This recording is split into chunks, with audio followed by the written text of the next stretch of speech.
آج ہم آپ کو رحیم بخش سلطانی والا کے مقبرے کی سیر کرائیں گے۔ ان کا مقبرہ گجرانوالہ میں شہر کے مرکزی قبرستان کے باہر مبارک شاہ روڈ پر موجود ہے۔ جب ہم اس مقبرے پہ پہنچے تو حالت خستہ تھی، صفائی کا کوئی انتظام نہ تھا اور عمارت اپنی بے بسی کی تصویر بنی بیٹھی تھی۔ رحیم بخش سلطانی والا 1860 یا 1864 میں پیدا ہوئے۔ ان کے دادا کو مہاراجہ رنجیت سنگھ نے گجرانوالہ دعوت دی اور ان سے فرمائش کی کہ وہ گجرانوالہ میں اکھاڑے آباد کریں۔ ان کے دادا عمر بخش پہلوان گجرانوالہ میں یوں آباد ہوئے۔ ان کے بعد ان کے والد بابا سلطان پہلوان لوگوں کو فن پہلوانی سکھاتے رہے۔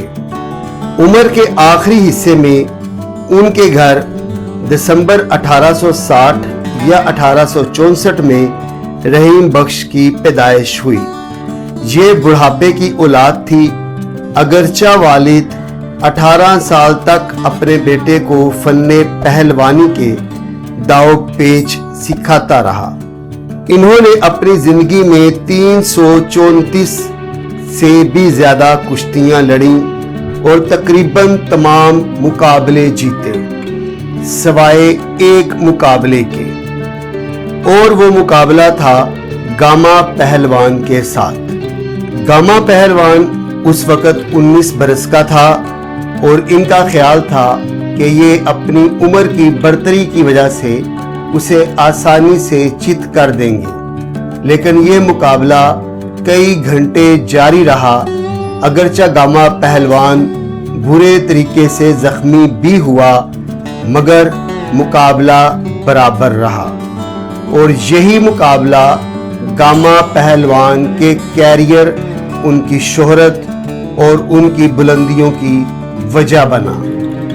اور گاما پہلوان رحیم بخش سلطانی والے کے ساتھ اس مقابلے کو جب بھی یاد کرتا تھا وہ کہتا تھا کہ یہ میری زندگی کا سب سے مشکل دن تھا۔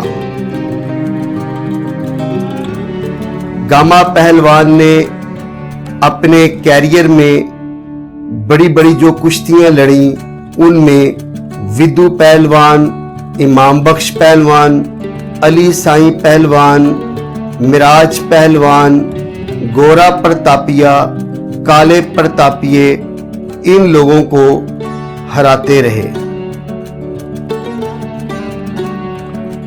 اور اپنے زمانے کے سب سے بڑے پہلوان گونگا پہلوان کو ہرانے پہ انہیں رستم ہند کا اعزاز اور گرز دیا گیا۔ دلچسپ بات یہ ہے کہ یہ انڈیا کے بڑے بڑے نوابوں کے پے رول پہ رہے اور ان کی اسٹیٹس میں فن پہلوانی سکھاتے رہے اور ان کی ریاستوں کی طرف سے مقابلہ کرتے رہے۔ ان کی زندگی کے آخر تک بہاولپور کے نواب کی طرف سے انہیں 100 روپیہ وظیفہ ملتا رہا۔